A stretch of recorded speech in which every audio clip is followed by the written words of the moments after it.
रोज रोज चमचमीत आणि झणझणीत खाऊन जरा ना पोटाक गॅप देवचो असलो तर असं वरण करून खावा, एकदम भारी लागतं. साधी आणि सोपी पद्धत.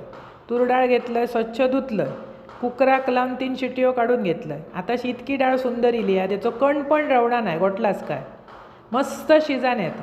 त्याच्यानंतर एक पातेला घेतलं, त्याच्यात अर्धो चमचो तूप घातलं म्हणजे सुगंध भारी येतं. त्याच्यावर डाळ ओतलं, चवीपुरता मीठ आणि किंचितशी हळद. हळद नाही घातलास तरी तर अप्रतिम लागतं. असा वरण करून बघा. व्यवस्थित त्याका उकळी येऊन खतखतो काढायची.